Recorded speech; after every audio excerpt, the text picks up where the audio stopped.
Bismillahirrahmanirrahim. Assalamualaikum warahmatullahi wabarakatuh. Perkenalkan, nama saya Muhammad Faisal Nadi, mahasiswa UPPJJ mahasiswa Universitas Terbuka UPPJJ Kota Bandung, dengan nomor induk mahasiswa 045915 dengan prodi Sistem Informasi. Kali ini saya akan mempresentasi video dari mata kuliah Pancasila dalam kode MKWN 4110 salah, maaf saya tulis nanti saya akan revisi. Nah, video ini akan saya share langsung bersama dengan PowerPoint-nya ya. Dan ini total videonya nanti akan saya isi nanti di bagian itu setelahnya tugas selesai. Nah, pada video kali ini saya akan membahas tentang Pancasila dari sejarah penjajahan dari sejarah Pancasila bagi generasi muda, mengenai dengan tema mengenal nilai abadi Pancasila dari perjalanan sejarah bangsa Indonesia. Tentu dengan nama asli Muhammad Faisal Nadi. Kita mulai dari perkembangan Pancasila dari masa ke masa. Pertama kali Pancasila mulai berdiri satu hari tepat setelah proklamasi kemerdekaan Indonesia. Lebih tepatnya tanggal 18 Agustus 1945.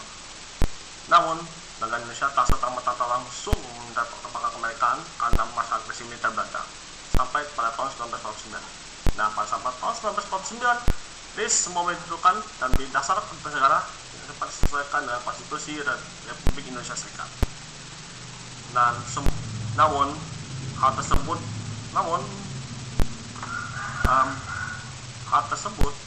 membuat Indonesia sedang pada masa krisis hingga pada tahun 1999 pada saat Indonesia sudah mulai masuk ke demokrasi terpimpin lewat dekret presiden pada tahun 1955 Juli 1929 yang dimana Pancasila kembali dipertegas sebagai dasar negara.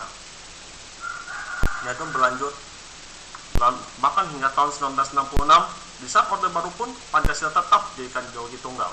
Namun sayangnya di masa Orde Baru Pancasila di Orde Baru kerap kali dipersalahgunakan untuk kepentingan politik hingga pada tahun 1998 terjadi reformasi yang terjadi sehingga yang melengsarkan Soeharto sebagai Bapak Presiden dan sampai sekarang Pancasila masih tetap dipakai sebagai dasar negara, namun dengan beberapa revitalisasi dan panduan moral serta persatuan bangsa. Nah, kita akan lanjut ke Dekret 5 Juli 1959 di mana Indonesia kembali ke dasar Pancasila dan menetapkan UUD sebagai 1945 sebagai undang-undang dasar negara.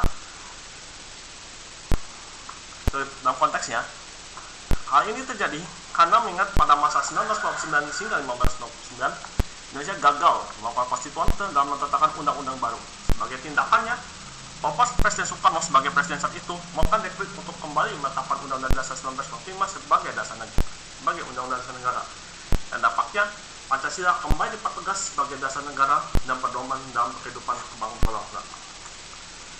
Nah, nilai Pancasila yang tercantum dalam proyek ini masih mencakup 5 dasar Pancasila, namun saya akan hanya ambil 3 saja. Pertama, persatuan Indonesia, di mana Indonesia pada saat ini Indonesia kembali dipertegas untuk kembali bersatu untuk mencegah terjadinya perpecahan politik. Selanjutnya, ada kerakyatan yang dipimpin oleh hikmah kebijaksanaan. Ini diambil dari sila keempat dari Pancasila, yaitu kerakyatan yang dipimpin oleh hikmah kebijaksanaan dan permusyawaratan perwakilan. Di mana hal ini dalam pengambilan keputusan harus selalu kepentingan rakyat bukan golongan. Selanjutnya, yang ketiga, keadaan sosial bagi seluruh rakyat Indonesia. Yang jelas ini diambil dari sila kelima. Ini adalah upaya untuk menegakkan sebuah sistem dan menjamin kesejahteraan bersama bagi rakyat Indonesia. Nah, pada untuk generasi muda saat ini, mengingat kali ini kita masih berada di bawah perayaan Sumpah Pemuda Indonesia. Dari peristiwa dekret tadi, saya belajar kalau Pancasila bukannya sekedar simbol, tapi juga pedoman nyata dalam menjaga persatuan dan mengatasi perpecahan.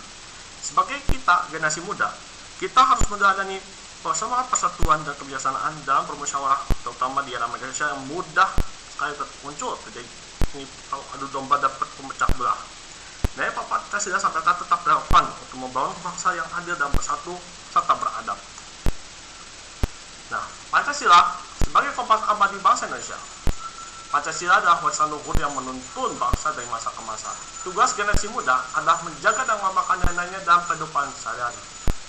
Kutipan dari Insinyur Soekarno, bangsa yang besar adalah bangsa yang tidak melupakan sejarahnya. Sekian dari saya. Jika ada kesalahan, saya minta maaf. Assalamualaikum warahmatullahi wabarakatuh.